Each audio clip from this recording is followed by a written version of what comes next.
America, welcome into the Business Pulse. I'm Chuck Barham. We're brought to you by the Freedom Chamber, online at freedomchamber.net. You're watching this, that means you're inside the chamber. Know somebody needs to join? Get them to sign up today, freedomchamber.net. It's Rod Martin, it's Dean Owen, and we have a special guest in courtesy of Dean Owen. Dean, if you could please introduce us to Margaret at the CEA, that would be great. Sure. Literally, this is a 2.5-day-old relationship, if that much. Margaret reached out to me on Monday because I put out an email in my newsletter about tariff relief and getting tariff refunds. And Margaret is the president of Christian Employers Alliance, and she's a big girl in her world. And so we hopped on the call and started talking about how I might be able to share that with them and provide value. And just the relationship got pretty deep pretty quick. And then yesterday, I'd offered to just look over her tax situation to see if there were any improvements. So we were on a call yesterday doing that. And she's one of us, much like we mentioned Rez. And Rez and she are going to connect sometime in the next couple of days. Very, very much shares our values, shares our beliefs, shares our faith. And she is one of us. And her organization's doing God's work in a very difficult environment. They go to bat for legislation that is pro-Christian for employers. They lobby for that. They spend a lot of time traveling away from home, trying to, do God's work and better God's kingdom here, build his kingdom here as we're taught today. So can't say enough about her, their accomplishments. They're one of the most recognized names in the litigation space and in the lobbying space for Christian employers. Love everything about that. And she's a Freedom Chamber member. The Christian Employers Alliance is a Freedom Chamber member. We love that. Margaret, walk us through what we need to know about the CEA. And Dean kind of gave a 100,000-foot view. Drop us down to about 10,000 foot and tell us what's going on, and tell us what about the tariffs and what we can get the refunds and what's that look like? No, exactly. And thank you, Dean, for the great introduction. So very kind, thoughtful, and thank you all for, letting me come on today and speak about Christian Employers Alliance. I think really Christian Employers Alliance was founded in 2016. I think we're one of the best kept secrets. So we've been around for a long time. And Christian Employers Alliance was founded on the famous Hobby Lobby case that began in 2014. And if you don't know the full story, you can read the case. It's on our homepage of our website. But basically, the Green family spent many, many years fighting the federal government, taking it all the way to the Supreme Court level. So, that's what took a couple of years. Basically fighting, not wanting to pay for abortifacients in their insurance policy. And at the time, they had about 40,000 employees. And what a lot of people don't know is that the federal government at that time was fining them $100 a day per employee. So over the years that this case went up through the court system, when they made it to the Supreme Court, they were facing $435 million in fines if they lost. So everybody knows the story. They did win. They only won by one vote. Very, very scary. They were one vote away from having to pay the federal government $435 million.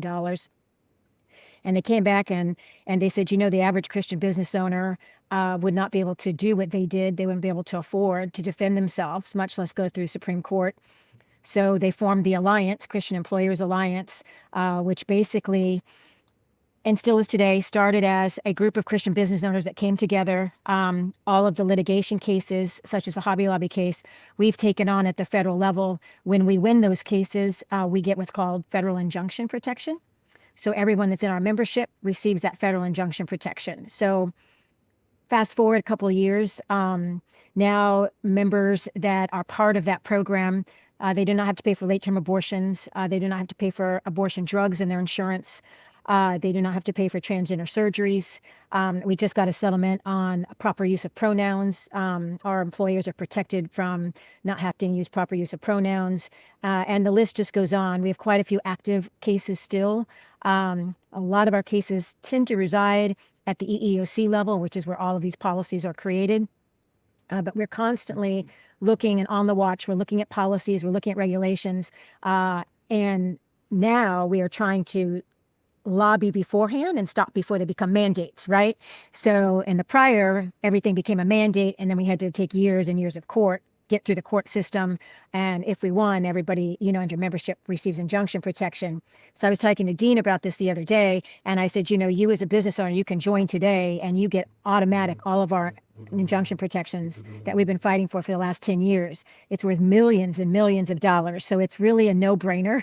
It's like buying car insurance. You don't know if you're going to get in an accident, but if you just happen to get sued for something we've got federal coverage over, you're going to be happy that you have the insurance. So that's kind of how we got started.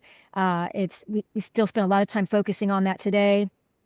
The other area that we've really grown in the last 18 months is we did open CEA Action, which is our C6, which is our Christian lobby firm.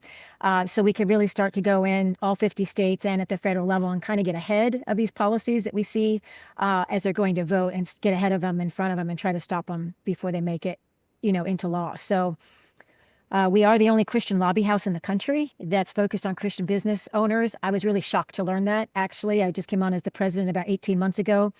And I was like, I can't believe we're the only Christian lobby house in the country. But as you can imagine, most lobbyists make their money in oil, gas, tobacco, other types of industries. Christian businesses aren't really where you're going to make a lot of money. So that probably explains why there's not any of us out there. But we do take up on policy. We operate under 5 freedoms. So obviously religious freedom, we call it our first freedom, is our highest level of priority of bills.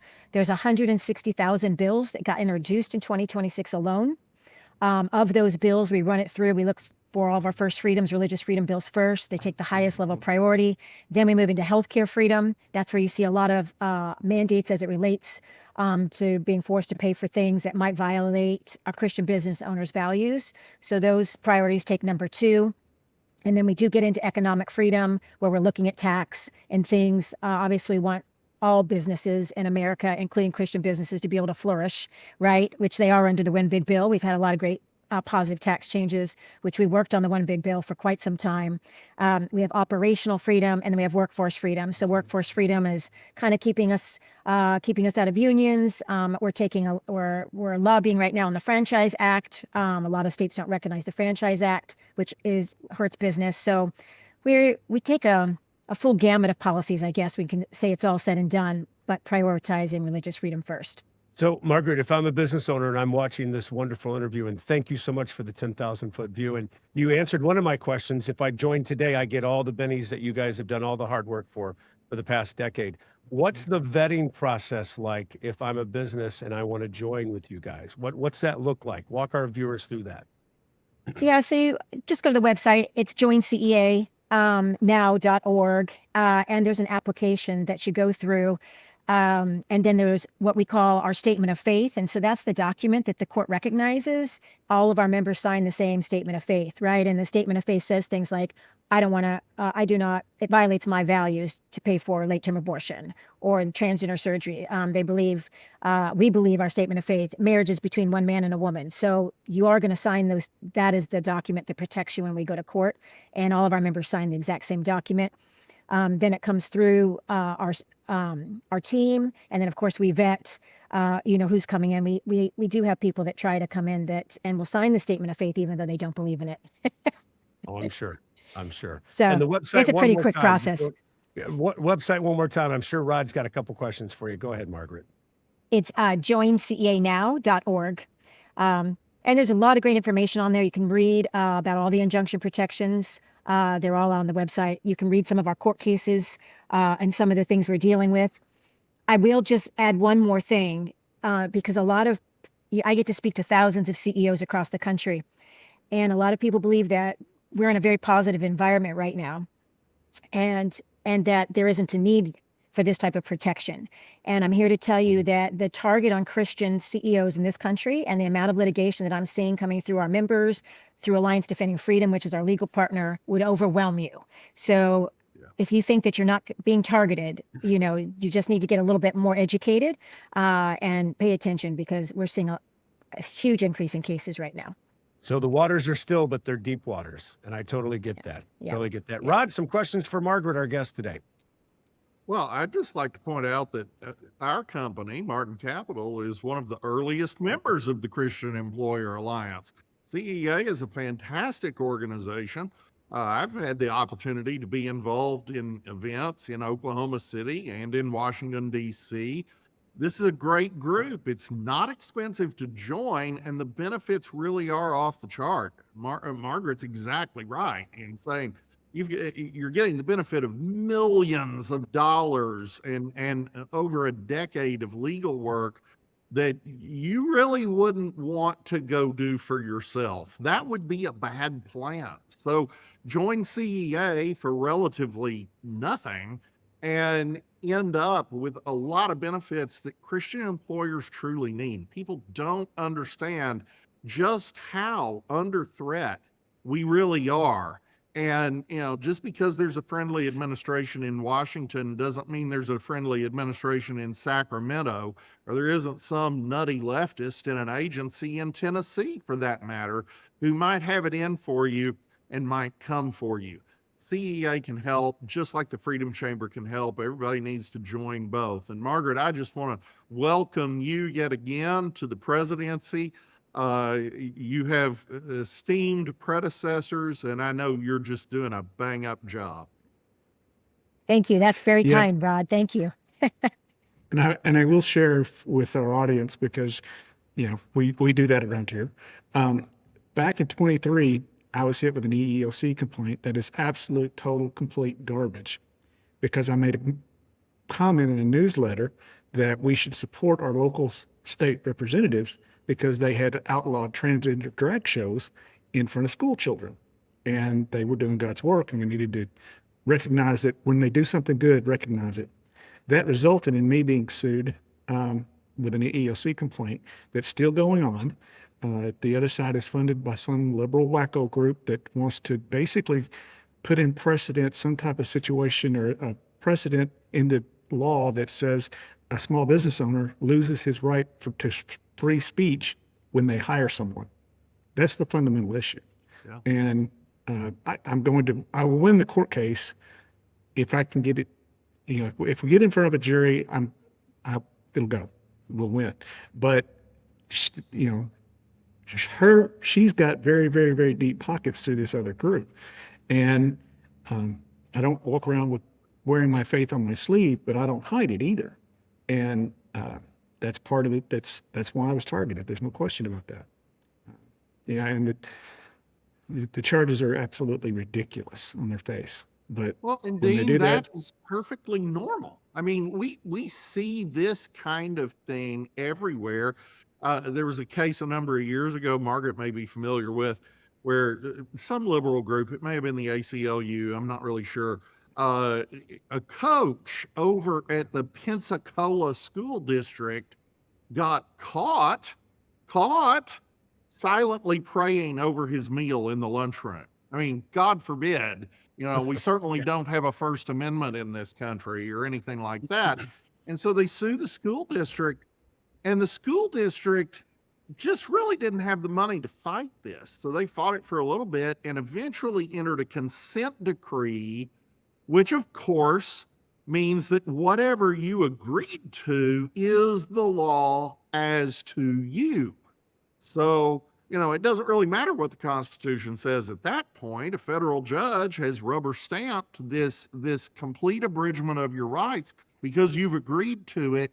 And that's what they do. They target our people to put them in a position where they can't afford not to surrender their rights as Americans and as Christians. It's got to stop. CEA is one of the best ways that you can protect yourself from that kind of legal terrorism.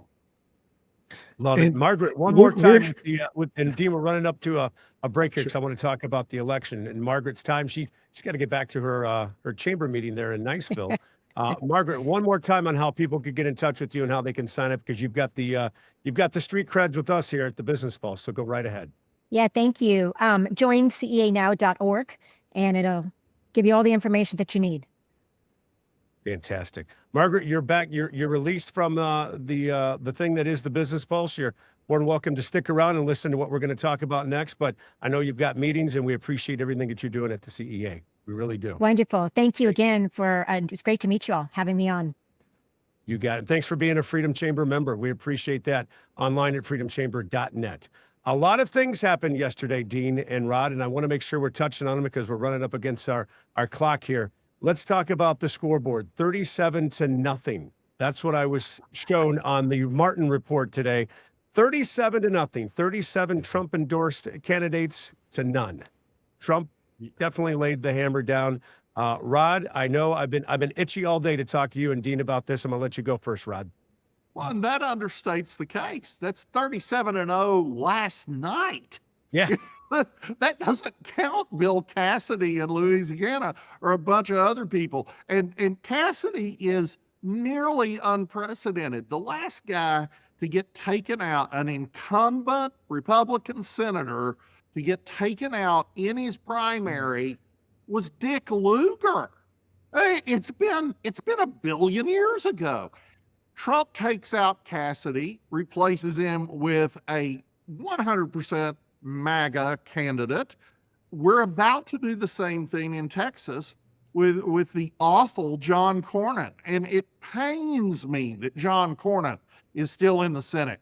I remember when I was a law student at Baylor years and years ago, we were so excited about John Cornyn. John Cornyn was going to be a great conservative warrior, and that's how he ran. And he turned out to be a squishy little milquetoast nothing, an obstructionist to the core.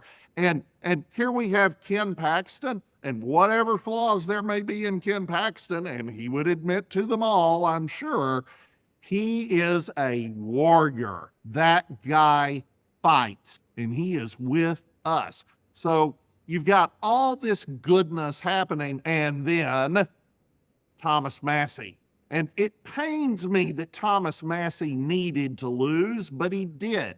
Because though Thomas Massie actually has some great principles, and I really appreciate some of his stands, the truth of the matter is, in the last year or two, he has become nothing but an obstructionist. This is a guy who voted twice for the biggest tax hike in American history. This is a guy who voted twice with the Democrats to shut down the government. This is a guy who voted to defund ICE, which is all the more ironic when you consider that one of his excuses for voting against the one big beautiful bill was because it didn't do enough for border security.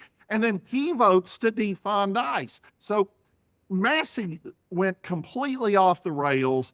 Trump went after him. Trump won. If you're going to shoot at the king, you better not miss. And that is the lesson to rhinos everywhere. Dean, your thoughts. Rod, I loved it. Loved it. Yeah, I've been well, waiting for it all day. everything Rod said, and then I did some ChatGPT search and figured out how many people voted first in Kentucky in the Democratic versus the Republican primary, and it was about 300,000 in Republican voters and about 175 in Democrat voters. Yeah. It's almost a 50% increase in how many people went to the polls from each party. And if you look at this numbers nationally, it's the same ratio. So the Republicans are motivated. They are not anti-Trump. Trump is not losing his grip on the party. How long and for how many times have we had the lamestream, just filth media tell us that Trump was losing his base, that everybody was getting mad at him, he didn't have the support, he didn't have this, he didn't have that, American people were turning on him. That's about as strong a showing that I don't think we've seen a bit stronger showing. I don't think the midterms during the Reagan years, when he was able to keep the House and Senate under his leadership, I don't think those had those kind of numbers. So it's not just how many seats, it's by the magnitude of the vote. Yeah, And because that's my question I want to ask you both. Does this dovetail into what's going to happen in November, or is this kind of a flash and then it goes down, the Democrats ramp up and it's a wash in November, or is it just keeps riding the momentum as we get the economy back up running, gas prices down, this is happening, we run into November, and it's what happens then, Rod? You really must never underestimate the ability of Republicans to screw themselves up. So I don't want to say boldly Yes, what I I get that. think is going to happen, but I will. I think boldly we're going to romp and stomp. It's going to be fantastic. And there are multiple reasons. One of them is honestly this improvement of the product. The brand is better when you get rid of these rhinos and you actually put in people who mean what they say and say what they mean. That's what you get in a guy like Ken Paxton. That's what you get in a guy like Donald Trump. These guys actually get out there, mix it up, say what they think. If you don't like it, you don't like it, but you know where they stand. The voters love that. That's what Phyllis Schlafly called a choice, not an echo. That's what we want. Second, we are moving into an economic boom. There is not going to be any holding it back. CapEx is through the roof. Jobs were incredible in March. It's just flooring me that so many Republicans are even oblivious to the reality of the Trump revolution on the economy. Don't they remember the first term? My gosh. And then finally, redistricting. The Calais case probably, well, first of all, it ceases the spotting to the Democratic Party of 21 seats at least in the House.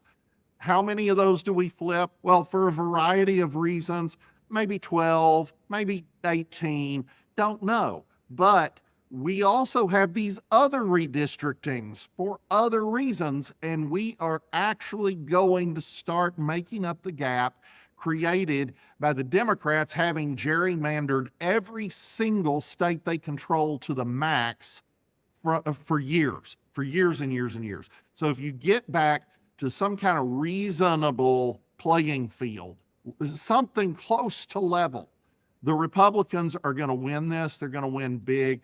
And I don't think there's any chance on God's green earth that the Democrats can take the Senate. I just don't think it's possible. Beautiful. Dean, I'm You going to know, give you the last thoughts here because we are definitely running up against the break here and out of time. So go ahead, Dean. You can Well, take us out. and it gets real easy to get caught up in the names. But we're not voting for names. We're not voting for people. We're voting for policies. This means we get one big beautiful bill 2.0. We get more reining in of the EPA. We get fewer regulations. We get lower taxes. We get more freedom. We get more freedom of religion. We get more Supreme Court cases that end up overturning the excess regulations that's been building up for decades. So this is changing America for the better. I like the names that were here. Of course, Massey was one of the congressmen from my state. I watched that race pretty close.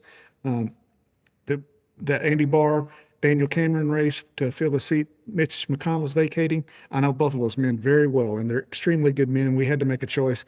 But, and just because one guy, Republican that maybe we really wanted, doesn't win, does not mean we're not going to vote Republican in the primary. I mean, the general election. So it's looking good. This is good stuff. The media is constantly pounding about how bad it is, and how ugly it is, and how bad the future looks. But that's just, and I'm going to lay it on one. Rod and I have got credibility.